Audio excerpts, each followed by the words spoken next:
बन गयो तोर बटवारी। कैसे?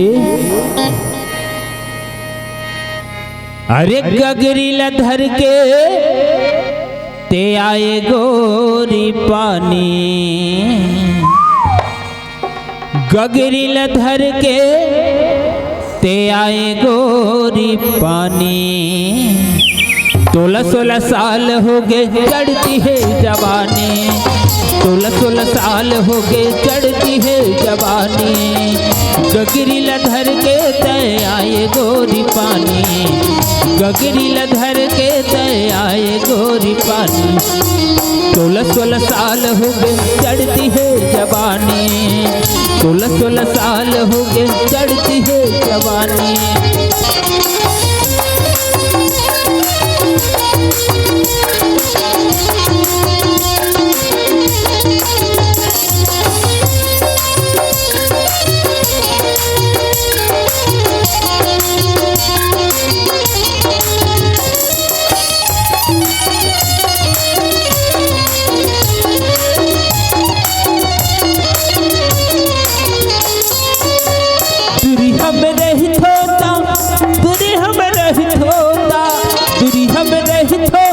तीर में बलाथस, तीर में आथो तलई का सही लजाथस।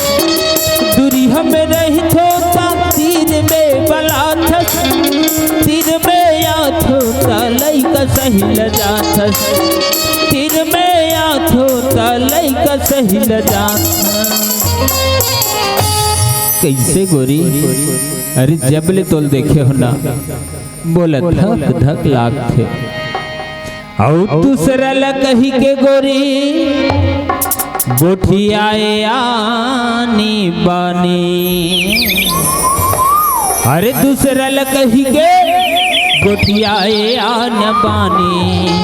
16-16 साल हो गए चढ़ती है जवानी, 16-16 साल हो गए चढ़ती है जवानी। गगरी लधर के ते आए गोरी पानी, गगरी लधर के ते आए गोरी पानी। 16-16 साल हो गए चढ़ती है जवानी, 16-16 साल हो गए चढ़ती है जवानी।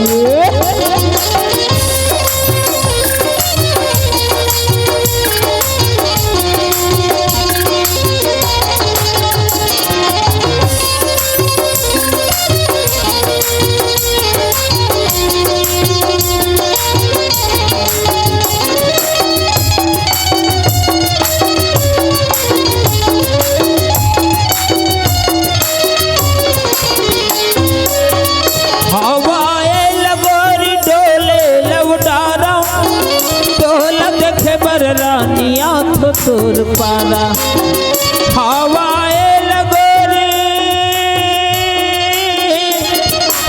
हरे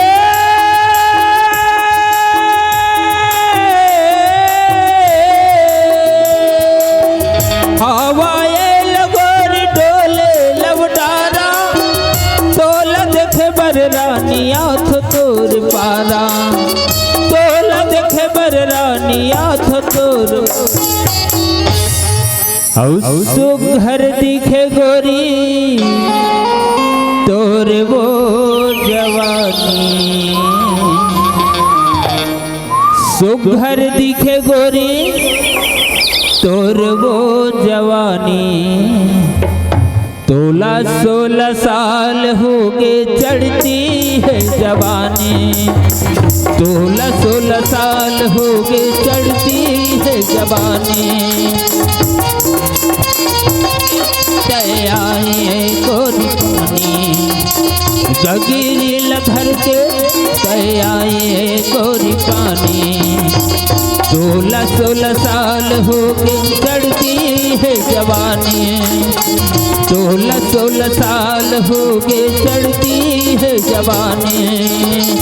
16-16 साल हो गए चढ़ती है जवानी, 16-16 साल हो गए चढ़ती है जवानी, 16-16 साल हो गए चढ़ती है जवानी, 16-16 साल हो गए चढ़ती है जवानी, 16 साल हो गए चढ़ती है जवानी।